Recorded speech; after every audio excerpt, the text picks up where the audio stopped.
Assalamualaikum warahmatullahi wabarakatuh.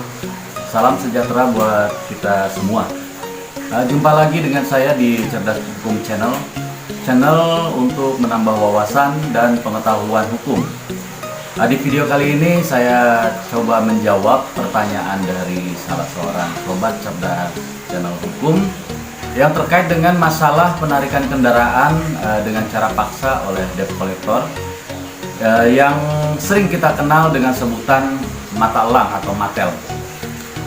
Oh ya, di video ini saya akan memberikan satu kuis pertanyaan, jadi tonton terus ya videonya, jangan di skip, ntar kelewat tuh kuisnya.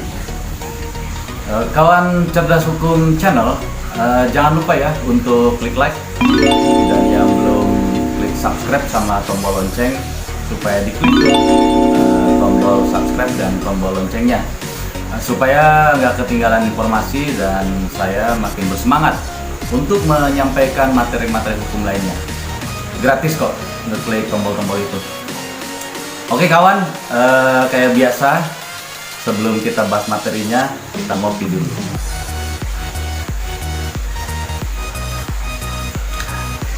Kopi mantap.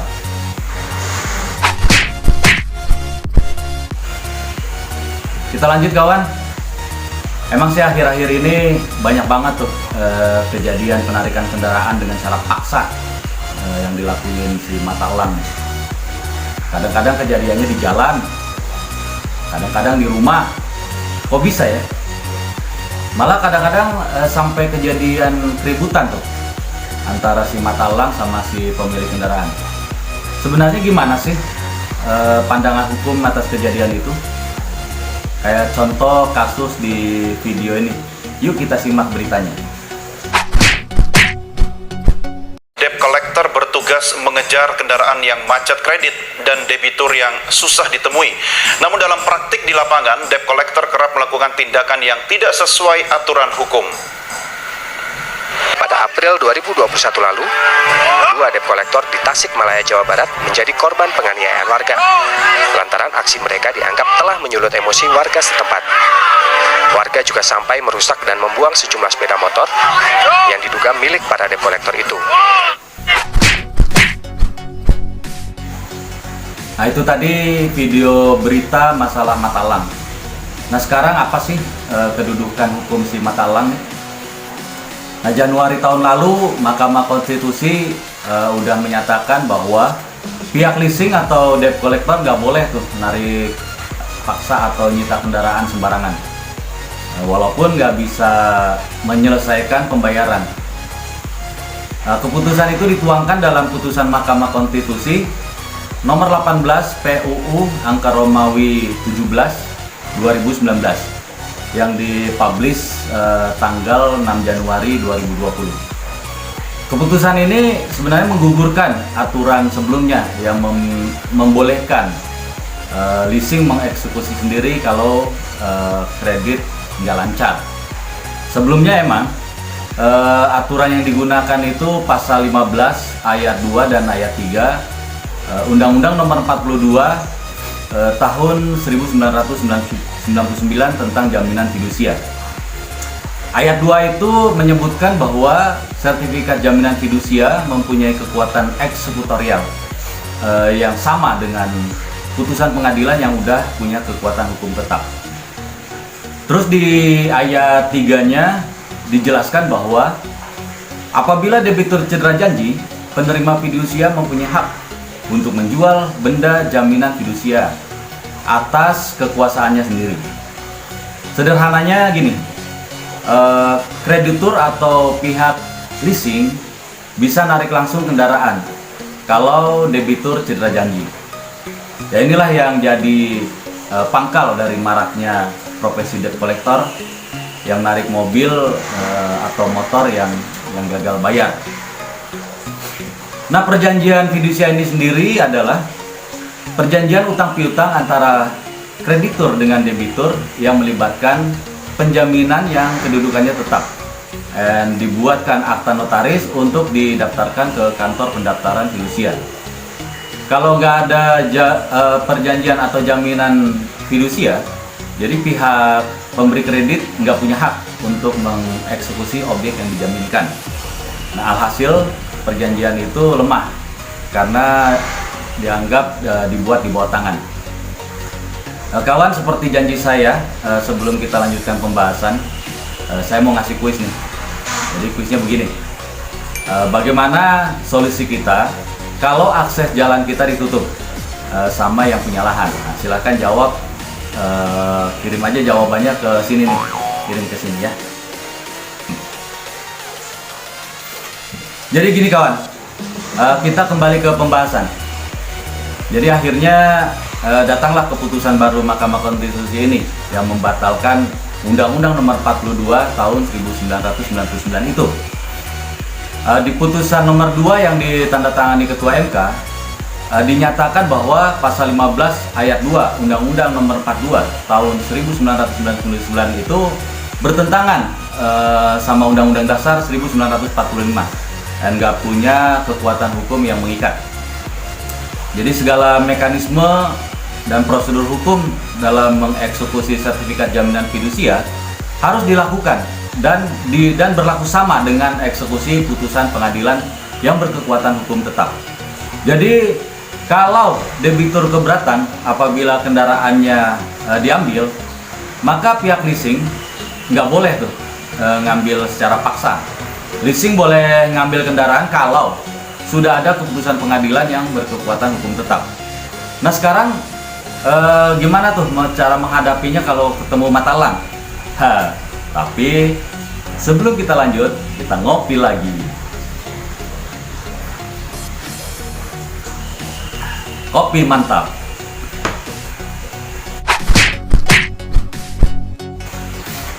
Oke kawan, kita lanjut. Faktanya masalah matalang ini udah jadi perhatian aparat kepolisian karena dianggap mengganggu ketertiban umum. Kayak contoh yang dilakukan sama Kapolres Metro Jaya Jakarta Timur.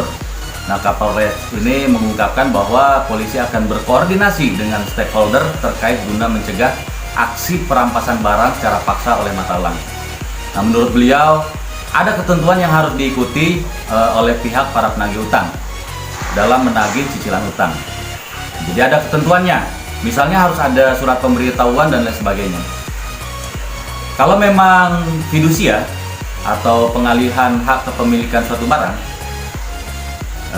atau kalau memang ada ketentuan surat keputusan pengadilan, baru boleh tuh eksekusi mengambil barang, itu kata beliau.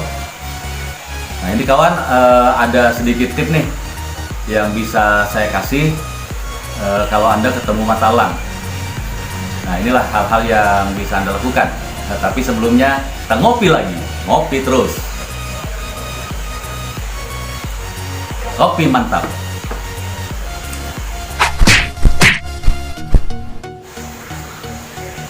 Jadi tipnya gini kawan, yang harus Anda lakukan kalau berhadapan sama si matalang tuh. Nah yang pertama, kalau diberhentiin secara paksa, upayakan Anda menepi di tempat yang ramai. Terus yang kedua, jangan panik, ya, berbicaralah kayak biasa aja. Terus amankan tuh kunci kontak. Jadi kunci kontak kendaraan Anda amankan dulu. Terus tanyain dan catat identitas si mataelangnya. Terus tanyain identitas kepemilikan kendaraan yang tertulis di buku milik si mataelang itu. Kemudian yang keenam, jangan kasihin STNK apapun yang terjadi.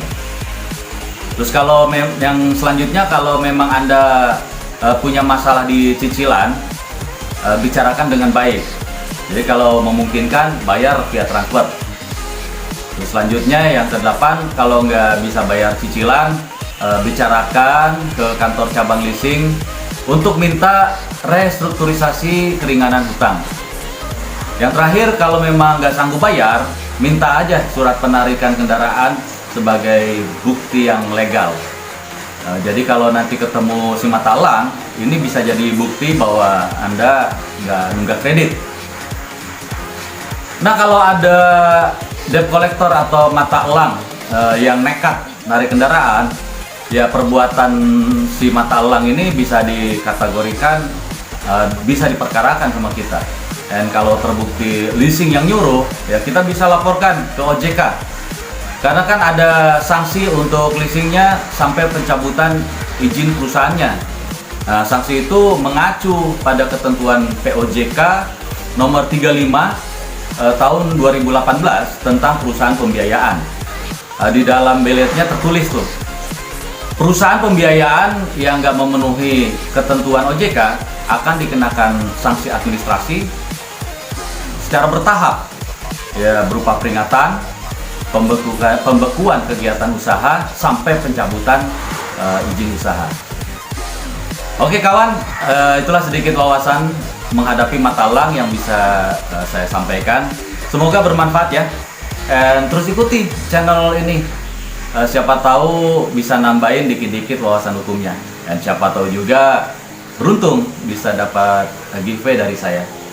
Terima kasih atas atensinya kawan. Wassalamualaikum warahmatullahi wabarakatuh. Salam sejahtera buat kita semua. Kopi mantap. Jos.